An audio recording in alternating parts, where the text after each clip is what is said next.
제가 신앙 체험에 대한 이야기들을 요즘 강조하는데, 영적 체험을 강조하는 이유는 영적 체험이 없으면 우리의 믿음이 지켜지지가 않아요.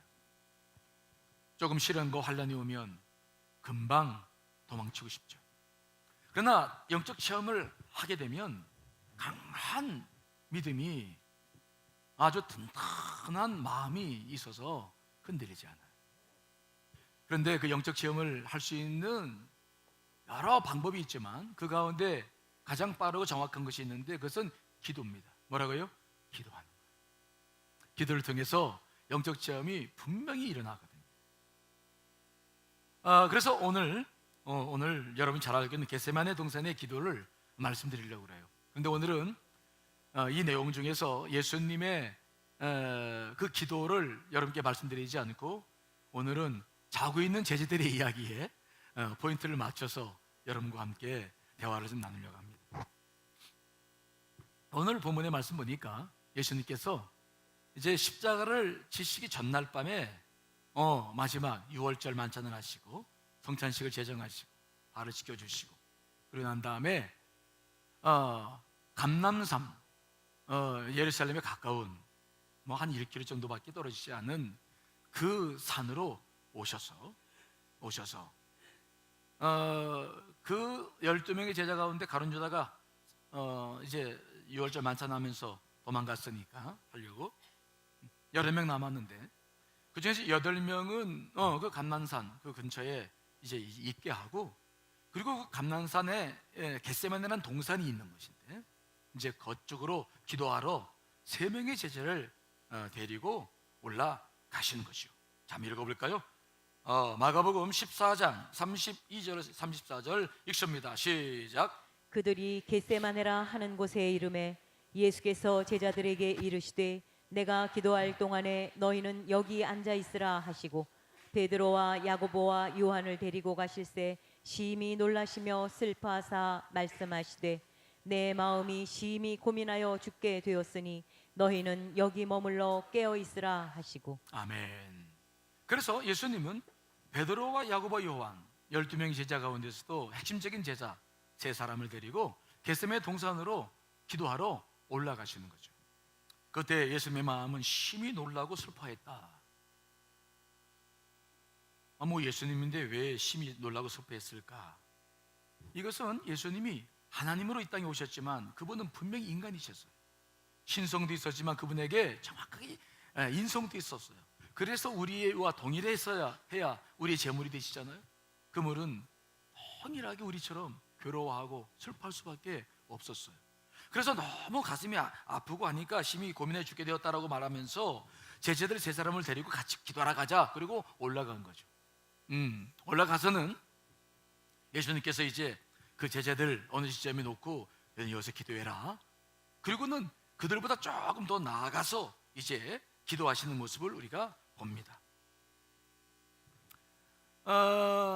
그런데 오늘 본문의 말씀을 보게 되면 중요한 내용이 있는데, 예수님은 정말 올라가셔서 땀방울이 핏방울이 되도록 기도를 하시는데, 그때 제자들은 뭘 했다고 성경에 기록하고 있습니까? 잤다. 자, 37절 말씀 읽어봅니다. 시작. 돌아오사 시작. 읽습니다. 시작. 돌아오사 제자들이 자는 것을 보시고 베드로에게 말씀하시되 시몬아 자느냐 내가 1시간도 깨어 있을 수 없더냐. 아멘. 그런데 돌아와 보니까 제자들은 자고 있었어요. 땀방울이 핏방울이 되도록 기도하시는 예수님과는 아주 대조적이죠. 그래서 그 중에서 대표인 베드로를 깨워서 베드로야 자느냐, 시몬아 자느냐. 베드로라는, 성경에 베드로라는 이름을 쓸 때가 있고 시몬이라는 이름을 쓸 때가 있는데, 원래 본명은 시몬이었는데 베드로 반석이라는 이름으로 바꿔주셨잖아요. 근데 성경 말씀 보시면 주님이 시몬 베드로라는 말을 쓰기도 하고 베드로라는 말을 쓰기도 하고 시몬이라는 말을 쓰기도 하는데, 베드로가 실패할 때는 시몬이라는 말을 써요. 아직 베드로가 안 됐으니까 시몬이란 말.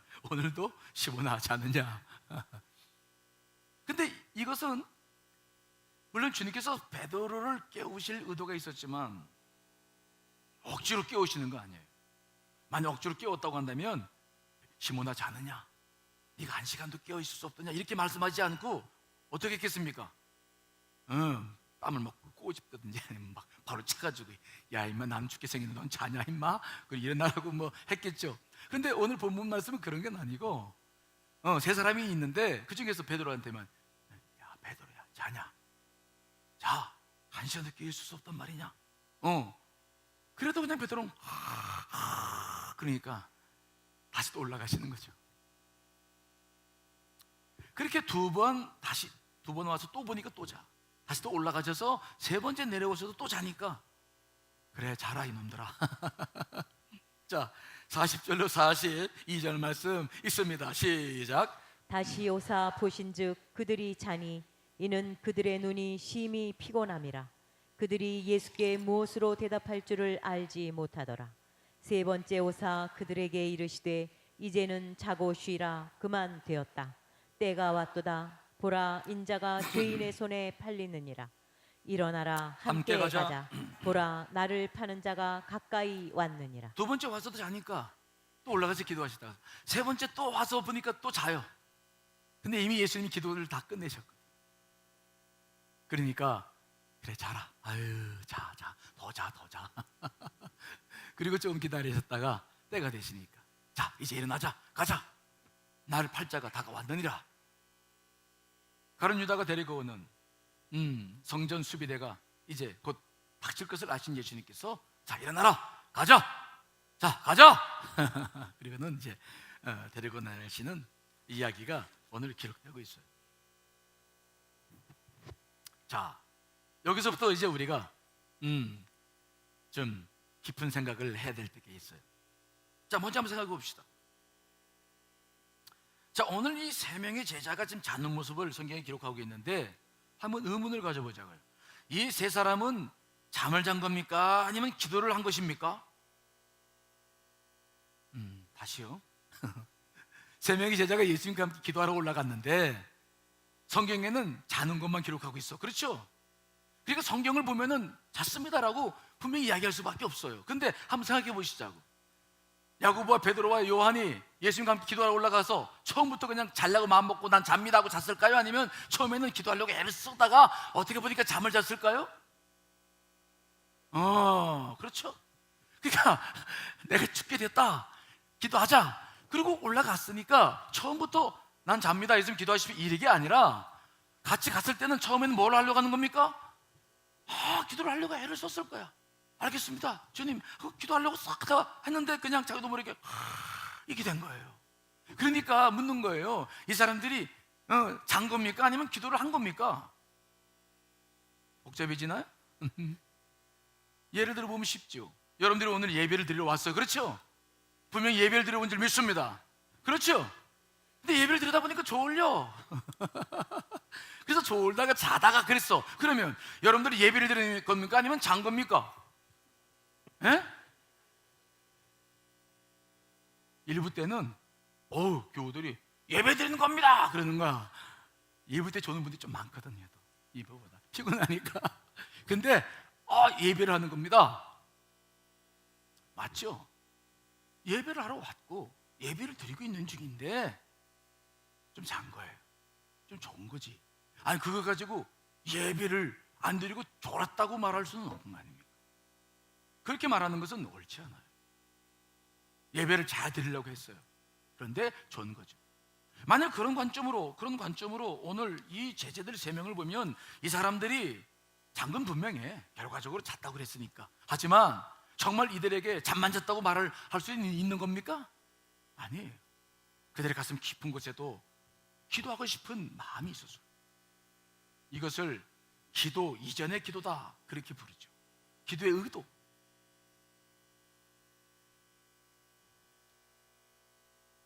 이것을 다른 말로 말하면 안 한 기도예요.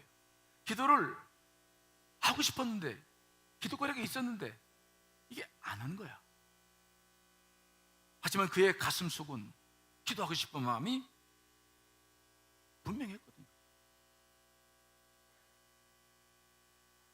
여러분 여러분, 예수님께서는 언제든지 우리의 결과만을 바라보지 않으세요. 결과만 바라보고 우리 평가하신 분이 아니십니다.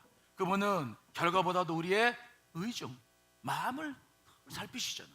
그래서 간음을 하는 것들도 직접 행함을 통한 간음보다도 마음에 의무만 품어도 뭘 했다고 말씀하시는 것입니까? 간음을 했다. 살인도 마찬가지 아닙니까? 미워하고 시기 질투하는 것도 살인죄에 해당한다 말씀하시는 것이죠. 만약 그런 논리로 우리가 이 베드로, 야고보, 요한을 본다면 이 사람들을 그렇게 쉽게 잠만 잤다고 말할 수는 없는 거예요. 그들은 기도하고 싶었어요. 그런데 못했어요. 하다가 중단됐어. 그렇게 말하는 것이 더 정확해요. 여러분, 우리 모두에게도 정말 언제고 기도해야 한다는 생각, 기도하고 싶다는 마음이 있습니까? 없습니까? 늘 있어요. 특별히 예수 그리스도를 믿고 구원받은 사람들은 우리는 늘 그런 마음이 있어요. 왜? 예수님께 빚진 게 있어요. 그리고 우리 안에 성령님이 계십니다. 그분은 우리의 기도를 돕는 분이시죠. 그분은 우리를 위해서 탄식하신 분이십니다. 그래서 우리는 늘 그분과 교제 속에 있기 때문에 내가 비록 기도를 바깥으로 토해내지 못하고 기도를 하는 시간을 갖지 못해도 늘 여러분 안에는 그 기도의 그리움, 기도에 대한 마음들이 많이 있다는 것을 먼저 여러분들이 자기를 볼 수 있어야 돼요. 여러분들 안에 기도하고 싶은 마음이 많이 있죠? 그렇죠? 그 기도하고 싶다는 마음이 소중한 거예요. 그래서 예수님께서도 이 제자들의 모습을 판단하실 때 뭐라고 판단하시는 줄 아십니까? 38절 말씀, 38절 읽습니다. 시작. 마음에는 원이로되 육신이 약하도다 하시고. 주님께서는 왜 이렇게 잠만 자느냐 이렇게 말씀하지 않아요. 뭐라고요? 마음은 원인데 육신이 약하구나. 그들을 무시하지 않습니다. 이것들이 그냥 기도도 안 하고 잠만 자냐? 이러지 않아요. 참 이들이 마음은 참 원인데 육체가 약해서 기도를 못 하는구나. 주님은 그들 안에 기도하려고 애를 쓰는 그 마음을 무시하지 않으셔요. 기도 이전의 기도, 그 안 하는 기도, 기도하고 싶은데 못하는 그것을 무시하지 않으십니다.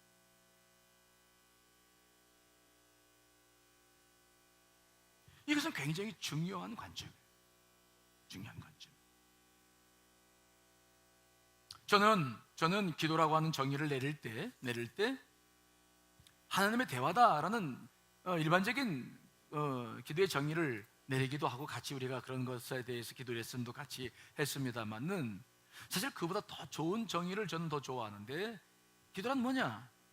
하나님 안에 앞에 묵묵히 머무르는 것, 하나님 안에 고요히 머무는 것. 저는 그 기도의 정의를 더 좋아해요. 만일 우리가 기도의 정의를 그렇게 한다면 오늘 정말 기도하고 싶어서 주 앞에 나왔으나 그 가슴을 풀어내지 못하고 그러나 그것을 안고 주와 함께 거하고 있는 그들의 모습은 숭고한 모습이에요. 그렇게 나쁘게 평가할 수 있는 모습이 아닙니다. 기도를 못한 것뿐이에요. 주님 그 마음을 그냥 받아내시는 것을 오늘 보는 거예요. 여러분들 안에 기도의 불씨, 그 기도하고 싶은 그 원의, 기도에 대한 그 목마름이 있다는 거 주님이 알고 계십니다. 먼저 여러분 스스로가 기도하자라고 말했을 때 기도에 대해서 자꾸 부정적으로 생각하고 힘들게 생각해서는 안 돼요. 왜? 여러분 안에 그게 있기 때문에. 다만 그것이 표현되지 않고 있는 것이 주님 보시기에 안타까운 거예요. 하늘 아버지께서는, 예수님께서는 여러분과 저를 그렇게 보시는 분이시지 기도 못한다고 막 혼내시고 그런 분이 아니에요. 여러분들 안에 있는 기도의 원의, 기도하려고 하는 그런 마음들, 여러분 소중한 거예요. 다음 주 내일부터 또 특별 새벽 기도다 그러니까 교우들 중에는 아마 긴장하는 분이 계실 거예요. 세상에서 제일 무서운 새가 특새라는데 특새가 날고 있구나. 두렵게 여기지 마세요. 또 혹시 피곤하신 분이 계시면 그냥 제자들처럼 그냥 교회 와서 자겠다 생각하세요. 아셨죠? 졸더라도 그냥 교회 주 안에서 졸아야지 뭘. 그냥 잠을 잤는데 장소만 옮기겠다. 내가 집에서 자다가 교회에 와서 좀 잠을 자자. 이해되시나요? 우리가 그렇게 기도를 출발해야 해요. 근데 중요한 것이 있습니다. 왜 제자를 깨우십니까? 아니 만일 기도하고 싶은 마음만 있으면 된다고 그러면은 아니 그냥 자기 내버려 두시지 왜 예수님께서 오셔서 자꾸 깨워요? 왜 베드로를 깨우고 제자를 깨우십니까? 왜 3번씩이나 그것도 깨우는 겁니까? 이유가 뭡니까? 이게 중요한 거예요. 이것이 우리 안에 기도의 영, 기도의 원리가 있는데 그 기도에 하고 싶은 마음을 갖고 있는 것과 밖으로 터쳐서 기도하는 것과의 차이가 무엇인지를 여기서부터 이제 우리가 당연히 중요하게 봐야 돼요. 왜 깨우시나? 딱 한 가지 이유예요.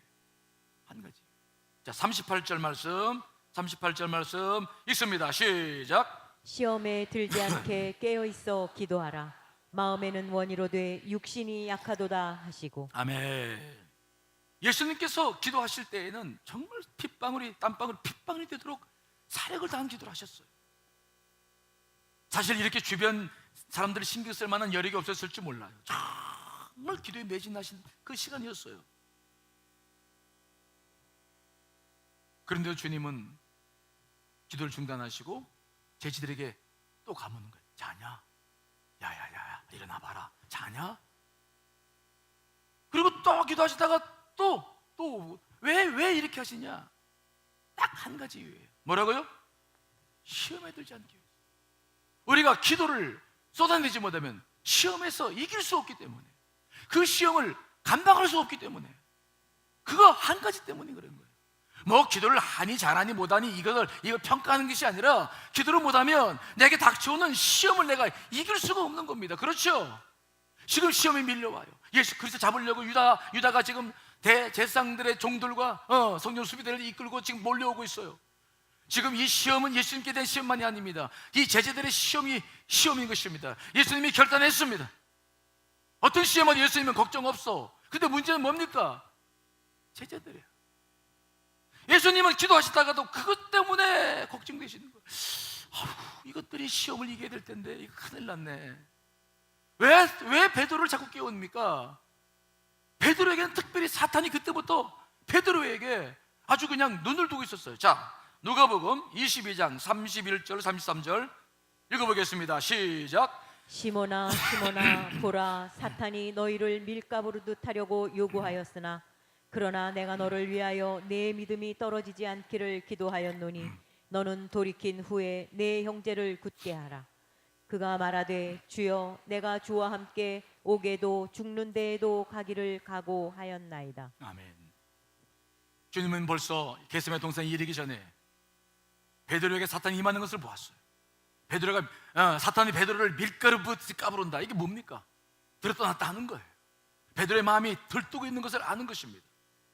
그래서 사탄이 이미 그의 속에 들어가서 역사하시는 것을 주님이 보셨고, 그래서 그를 위해 기도를 계속하고 있었던 거예요. 근데 베드로는 주님께서 그렇게 말씀하시자 이것을 심각하게 받아들이지 않았어요. 이 무슨 말씀입니까? 다 버려도 난 안 버립니다. 나는 주님을 위해 죽겠습니다. 큰 소리 치는 거예요. 그러면 큰 소리 그렇게 쳤다면, 정말 그렇게 큰 소리 친 것처럼 지금 이 시험을 이겨내려면 지금 뭐 해야 됩니까? 지금 이렇게 자고 있어는 안 되는 거예요. 그냥 기도할 마음만 가지고 있어는 안 돼. 이것을 토해내서 강한 기도의 힘을 받고 시험을 물리쳐 나가야 되는 거예요. 그 대신 베드로가 잠을 자고 있는 거예요. 주님께서는 자신을 위해서 그렇게 열심히 기도하시면서도 이 걱정이 되는 거야. 그래서 또 가서 베드로야 자냐? 자. 또 자냐?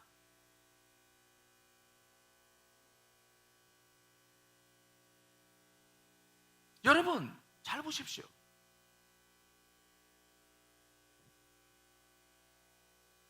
기도를 직접 하셔서 승리하신 예수님과 기도하려는 마음만 품은 채 잠을 자고 있는 베드로의 차이가 무엇입니까?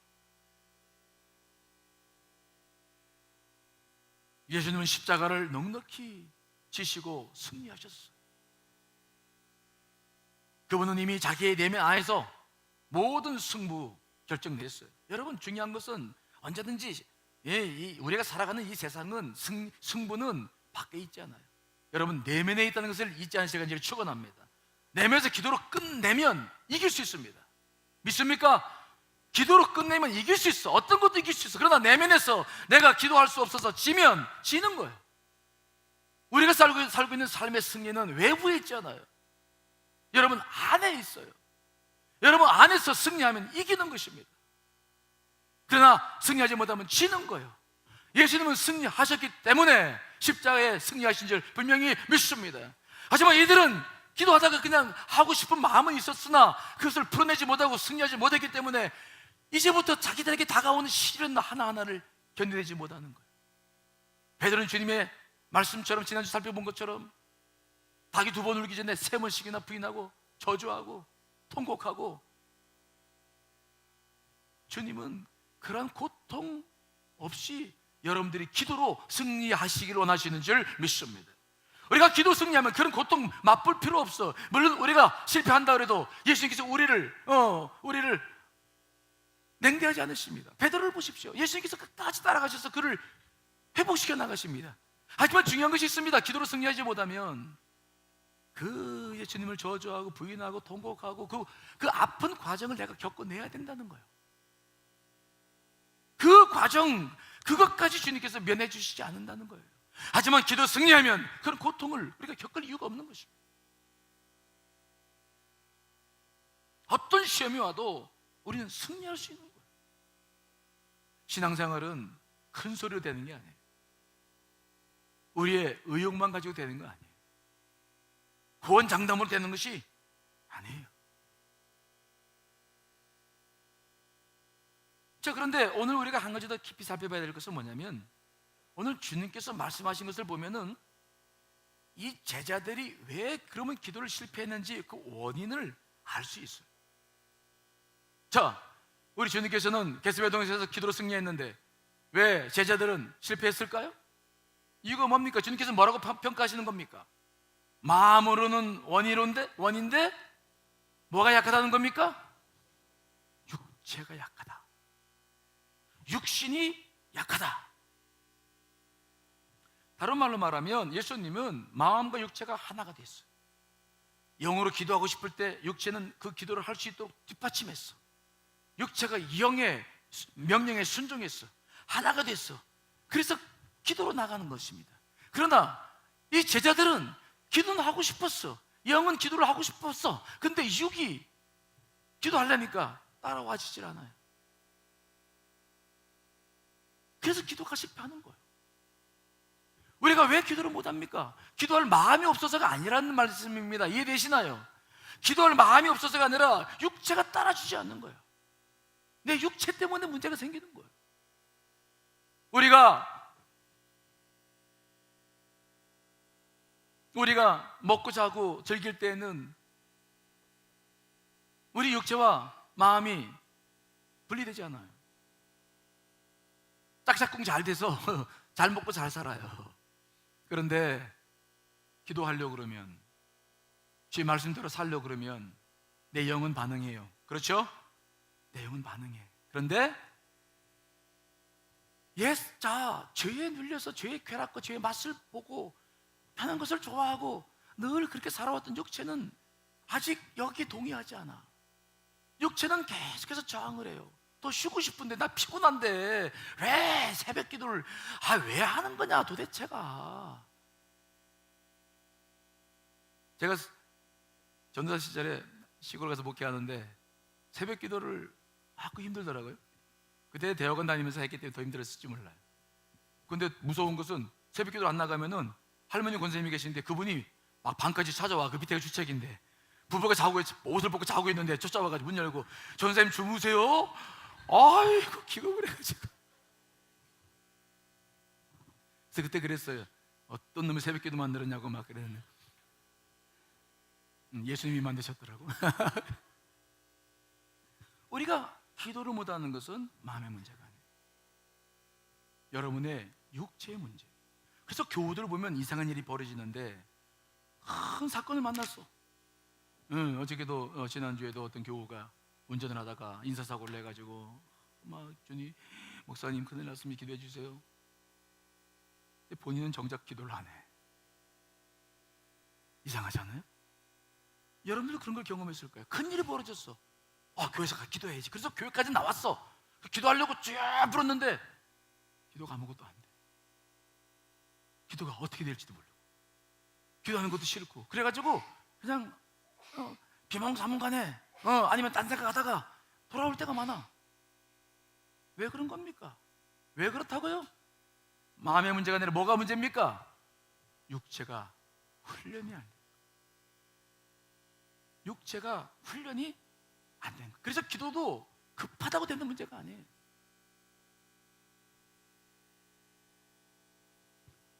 우리 예수님께서는 그럼 어떻게 그분은 훈련하셨을까?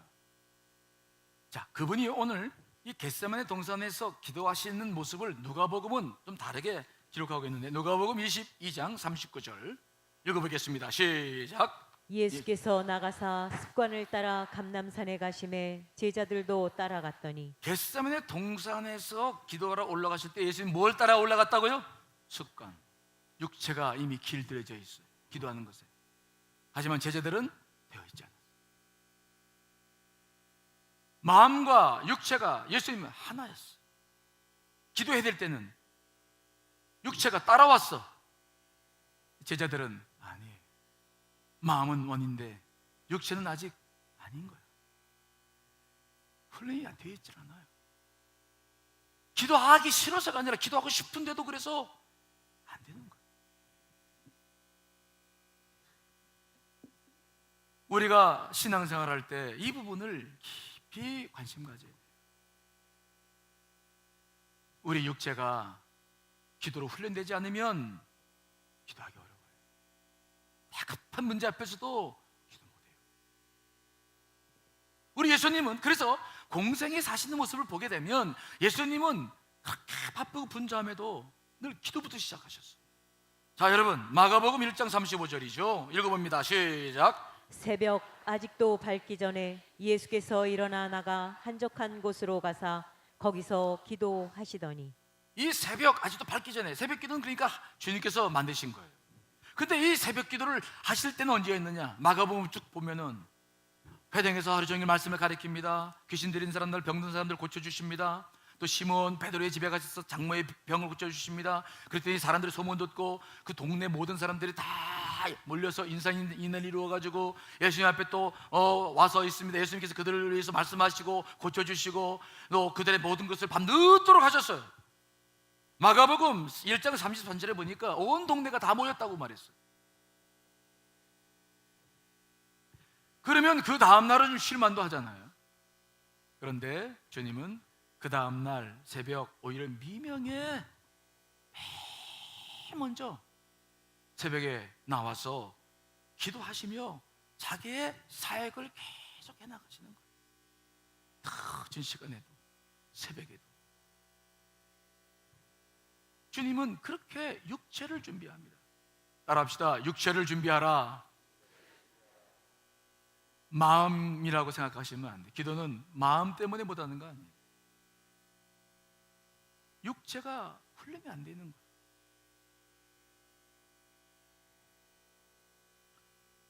거예요. 여러분들에게도 육체의 훈련이 필요하다고 생각하십니까? 여러분들에게도 기도하기 위해서는 육체의 훈련이 필요하다고 생각하시나요? 여러분들도 마음은 원인데 육체가 약하다고 생각하시나요? 그렇다고 한다면 어떻게 해야 됩니까? 어떻게 육체를 강하게 훈련할 수 있을까요? 어떻게 기도요 하고자 하는 영의 생각에 육체가 따라올 수 있을까요? 어떻게 몸과 마음이 분리가 되지 않고 하나가 될 수 있을까요? 어떻게 해야 우리가 이 일을 이룰 수 있을까요? 오늘 여러분들에게 중요한 거 한 가지 말씀을 드리려고 하는데 이 말씀은 아주 중요해요. 실천하셔야 될 일들이죠. 자, 저를 따라서 합시다. 육체를 훈련하기 위해서, 기도를 훈련하기 위해서 해야 할 거 뭐냐?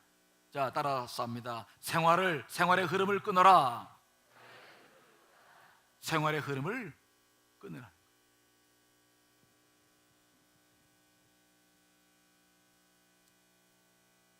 우리가 기도하지 못하는 가장 큰 이유는 늘 바쁘다고 생각해. 시간이 없다고 생각해. 여러분 그런 분들이 많이 계시죠? 그렇죠? 그래서 어떤 분은 그러더라고요. 목사님, 하루를 24시간이 아니라 25시간이나 하면 어떨까요? 그럼 제가 기도할 수 있을 텐데. 그 사람 말을 믿어야 될까요? 믿지 못할 말일까요? 26시간이 주면 2시간 그럼 기도할까요? 27시간 주면 그러면 3시간 기도할까요? 여러분 속지 말으셔야 돼요. 속아서는 안 돼요. 자신에게도 속아서는 안 돼요. 그분은 아마 하루가 24시간이나 25시간이 된다면 그분은 아마 그렇게 말씀할 겁니다. 하루 26시간 되면 내가 기도할 텐데. 문제는 하루의 시간이 짧고 기름에 있지 않아요. 정말 만일 분주함 속에서 기도하기 어렵다고 한다면 오늘 예수님의 모습을 보셨잖아요. 예수님은 삶의 흐름에 주어진 일들 속에 계속 자기의 삶을 맡기지 않아요. 끊어버려요. 그는 자기의 일이 시작되기 전부터 삶을 끊어놓고 기도하기 시작해요. 중간에 삶이 계속 흘러갈 때에도 끊고 기도하셔요.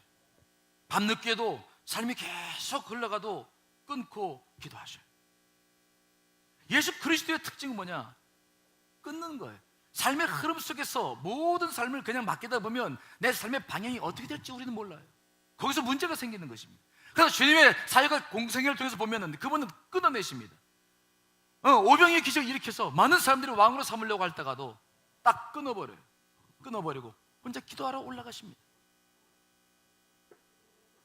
그분의 삶의 특징은 뭐냐? 그분이 우리의 같은 육체 속에서도 그렇게 훈련하실 수 있었던 방법은 뭐냐? 끊는 거예요. 자, 여러분 대나무를 아시죠? 그렇죠? 대나무가 왜 강한지도 아시죠? 대나무에는 뭐가 있습니까? 마디가 있어요. 마디를 잘 보세요.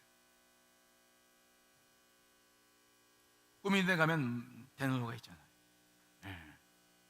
기대하고 있어요. 작년에는 밖에 심었던 대나무들이 그 앞에 재단 앞으로 5개가 쪼르륵 지들이 섰어. 내가 심은 게 아니라 나올 때가 많았는데 지들이 재단 앞에 서겠습니다. 그리고 쭉쭉 서서 지금 크고 있어요. 올해는 어떤 놈들이 또 설까 기다리겠어요. 근데 그 대나무를 보면요, 마디 때문에 강하다고 하는데 그 마디를 보세요. 잘라서 마디를 보세요. 그 마디가 어떤 재질로 되어 있습니까? 마디가 강해서 그 대나무가 강한 겁니까? 아니에요. 마디는 그냥 약한, 두껍지도 않아요. 그냥 마디는 그냥 속살이야. 똑같아. 근데 어째서 그것이 강한 것을 만들어내느냐? 특징이 있습니다. 마디는 그 계달한 대나무를 자를 때 가로로 정확히 딱 끊어요. 마디는 빗나가지 않습니다. 마디는 그 나무 줄기와 동일하지 않아요. 곱게 올라가는 이 세로에 이 나무를 가로로 탁 자르고 있는 거예요. 부러지지 않는 거예요. 그 태풍에도 견딜 수 있는 힘이 거기에 있는 거예요. 하루의 삶을 이 대나무의 길이로 비교한다면 하루의 삶을 시작할 때 우리는 이 대나무처럼 시간을 끊을 수 있는 그 힘이 필요해요. 특별히 대나무 밑둥을 보면은요 특징이 있는데 자세히 보시면 알겠지만 마디가 촘촘해요.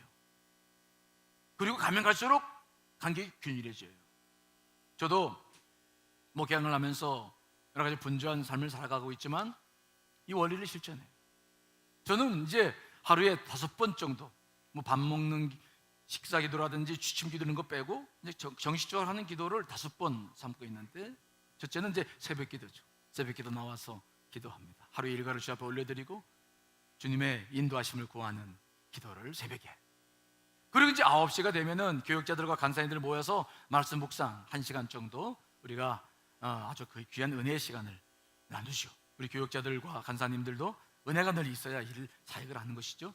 그래서 그렇게 하시죠. 2번이죠. 그 다음에 식사하고 난 다음에 1시에 1시가 되면은 이제 점심을 먹고 하니까 졸려서 많은 시간을 들이지 못해요. 근데 저는 거기서 많은 걸 발견합니다. 우리는 보통 시간이라는 단어와 시각이라는 단어를 혼동해서 쓰는데, 시각과 시간이라는 단어는 의미가 다릅니다. 그렇죠? 이것을 어떻게 우리가 해석하면 좋냐면, 시각이라고 하는 것은 점을 콕 찍는 거야. 시각. 무슨 말 아셨죠? 시간이라는 건 뭐냐? 점을 콕 찍은 요 사이, 요 때를 연결하는 것이 시간이에요. 언제부터 언제까지 시간. 그러나 몇 시는 시각. 이해되시죠? 점심 때 기도하려면 졸려. 근데 제가 터득한 게 있어요. 그래서 오랜 시간을 못 드려요. 근데 잠깐 10분 정도 앉아있는 그 시간이지만, 그때 저는 시간을 드리는 것이 아니라 시각을 드려요. 근데 그 시간도 굉장히 소중합니다. 왜요? 주님께서 우리를 만나시는 시간들을 보면은 시간으로 만나실까요? 시각으로 만나실까요? 시각. 우리는 통틀어서 평생 동안 통틀어도 하나님을 만나는 시간을 돈으로 따지면 15분을 채 못 넘긴다 그래요. 많은 영성 체험을 한 사람들의 시간들을 농축시켜도 15분을 넘지 못한다 그래요.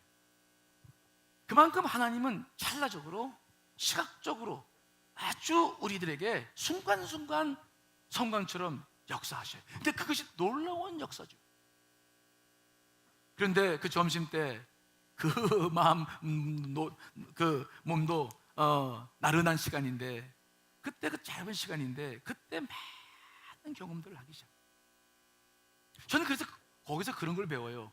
아, 내가 꼭 기도한다고 많은 시간을 앉아 있는 것이 아니라, 그 시각, 그때를 잠깐 드리는 것도 이게 굉장한 것이구나. 그리고 이제 오후 6시에 기도 시간이 있고, 이제 잠자기 전 9시, 10시 그때 기도 1시간 잠깐 갖고, 이제 취침에 들어가면서 또 기도하고 이런 시간을 갖는데, 하루의 시간을 잘라내는 겁니다. 근데 이걸 통해서 제가 뭘 경험하느냐? 제 삶이 흔들리지 않아요. 아주 단단한 믿음의 반석 위에 세워지는 걸 경험해요. 별 이야기 다 듣고 별 사건을 다 겪어도 주님의 마음이 내 안에 있어서 흔들리지 않아. 어떤 시험도 승리하게 될 줄 믿습니다. 그 대나무가 강한 것처럼 바람이 불고 비바람이 몰아쳐도 비록 흔들리긴 하지만 부러지지 않는 대나무처럼, 여러분들이 정말 시험에서 이길 힘은 그것밖에는 없는 거예요. 여러분, 먼저 새벽 시간부터 이 시간 끊어내실 간절히 축원합니다. 새벽 시간을 여러분 시간으로 생각하지 말고 이건 주님 시간입니다. 내가 이것도 끊어내지 못하면 나는 도무지 이 세상에서 승리할 수 있는 길은 아무것도 없는 거예요. 분주한 삶을 끊어내고 영적 마디를 만들어내라. 여러 번 만들 수 없다면 한 번이라도 괜찮아요. 그렇게 출발하는 것이죠. 그런데 여러분, 그거 아십니까? 제가 경험하는 것은 그런 것들이에요. 그렇게 하루를 살다 보니까 이것들이 모아져. 비가 막 내릴 때 그 비들은 흘러가지만 비들을 모아놓으면 거대한 댐도 되잖아요. 그렇죠? 그 댐을 방류해서 수력 발전도 해나가며 빛을 낼 수 있잖아요. 그것들이 모아져서 여러분들한테 영적 저수지가 되면은 그것들을 통해서 여러분들 안에 놀라운 빛과 역사가 일어나게 될 줄 믿습니다. 그게 신앙생활의 원리예요. 예수님께서 사셨던 삶의 원리예요. 저는 여러분들이 내일부터 이제 기도하러 나오실 텐데 그런 마음을 먹었으면 좋겠어요. 그래, 시간을 끊자. 집에서 자나 교회에서 자나 똑같으니까 장소를 좀 옮기자. 믿으시죠? 왜 대답을 안 하세요? 그래, 졸아도 주님 안에서 와서 졸자. 주님이 그 마음을 얼마나 소화하시고 기뻐하실까. 그리고 삶을 끊어내기 시작하면 바로 그것이 여러분들의 삶의 내용이고 질을 결정하는 중요한 순간이 되리라 믿습니다. 모쪼록 여러분, 기도를 너무 어렵게 생각하지 마세요. 여러분들 안에 있는 기도하고 싶어하는 그 마음을 이렇게 내어내십시오. 그것을 놓치지 마십시오. 그 속에 주님의 역사가 있으시기를 간절히 축원합니다. 다 같이 기도하시겠습니다.